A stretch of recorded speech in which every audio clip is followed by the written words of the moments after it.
utilizado na formação acadêmica não pode ser dividido e dito, bom, o bacharel eu vou ensinar isso, o licenciado eu vou ensinar aquilo. Biomecânica, por exemplo.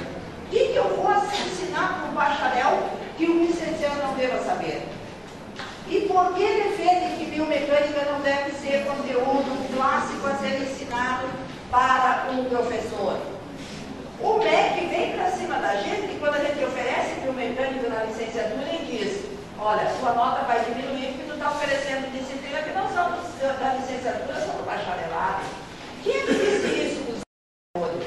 Isso são posições ideológicas que dizem respeito à luta de classes e o rumo que deve ter o quê? A formação na nossa área.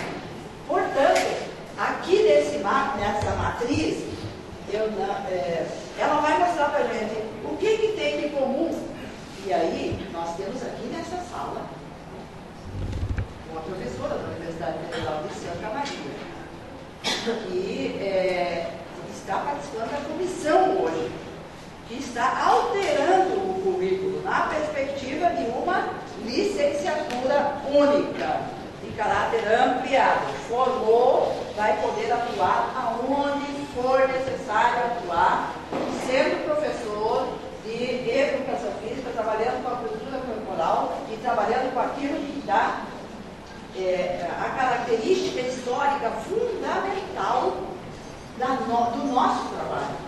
Nós trabalhamos com seres humanos em determinados tempos, em determinados espaços, visando determinadas finalidades com um dado conhecimento, que é o conhecimento da cultura corporal. Isto é comum em qualquer espaço. E essa tese, aquilo que dá identidade à nossa atuação profissional, ela é recuperada historicamente. E ela pode ser constatada pelos fatos. Nós vamos fazer investigações no Vitória. Entramos por dentro do clube e vamos investigar o que faz o professor de educação física do Vitória. Ele trabalha com seres humanos, ele delimita tempo, ele delimita espaço, ele delimita conteúdo para atingir determinadas finalidades. A finalidade pode ser ter os melhores atletas para ganhar no Bahia. Pode ser isso. Mas tem sempre de comum isso. Isso é uma regularidade. E, portanto, isso é uma constatação científica. Tu entra dentro de uma academia, está o professor, estão pessoas, estão as finalidades, está o tempo, está o espaço, está o conhecimento. Portanto, não se justifica. E aí, ali está a dificuldade dos cursos. Os cursos ou estão negando o conhecimento para um, não estão passando para outro. Por exemplo, disciplinas obrigatórias distintas da licenciatura e do bacharelado. Um tem política pública e gestão da educação básica, o outro tem administração e gestão do esporte. Quando nós entramos por dentro da ciência que fundamenta a gestão e a administração, a gente quer saber o que vai negar para um e vai dar para outro, o que não vai dar, e assim por diante. Portanto, só esse quadro nos daria elementos e subsídios para discutir a questão da negação do conhecimento. Esse é um contraditório profundo. Bom, a discussão sobre o objeto de estudo também, ela aprofundou e verificou pelos documentos, pelas entrevistas, a questão do objeto de estudo. E aí nós vamos ver que o curso de licenciatura indica o movimento humano como objeto de estudo da educação física, reprodução do objeto indicado nas diretrizes curriculares nacionais. Acrescenta-se a isso a reprodução da concepção de ciência, de educação física, da função social atribuída à área. E daí você verifica também que o projeto curricular do curso de licenciatura se refere à cultura corporal. Todavia, articula-se a referências de base idealistas e pós-modernas predominantemente. Isso não é só com a educação física, é com a educação. Isso é com a ciência. Se vocês pegarem os anais do SBPC, e se vocês fizerem uma análise rigorosa e perguntarem qual é a tendência científica predominante, vocês vão também constatar isso. Muito bem. Gente, mas não é só intelectualidade que está reagindo, estudando, demonstrando, publicando, nós temos que destacar outros elementos de resistência contra a desqualificação na formação profissional. E daí vem o movimento estudantil. No movimento estudantil, a gente pega os dossiês dos eventos e os cadernos de debates. Agora você baixa isso, minha querida. Baixa, lembra? Agora, bem rápido, e levanta o dossiê. Nós estamos trabalhando, vá para a primeira página desse aí. Nós estamos trabalhando com esse material. Sobe mais. Esse material é o dossiê do movimento estudantil. Nós recolhemos todos os cadernos, todos os anais, agora vá para frente.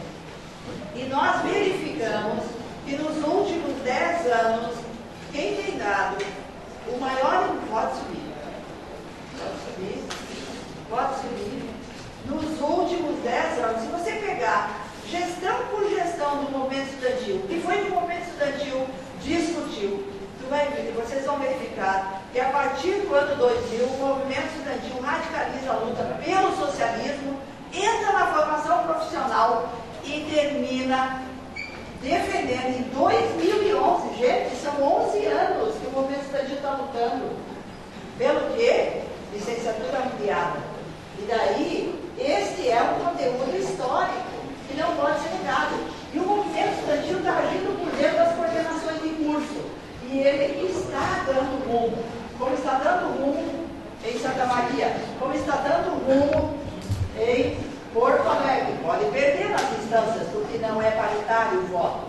Como deu rumo lá, está dando rumo na Bahia, como está dando rumo no Pará, e vários estados, no Mato Grosso, tem uma força que vem, e essa força não é uma força que nós podemos subestimar, nem dizer que ela não tem caráter científico.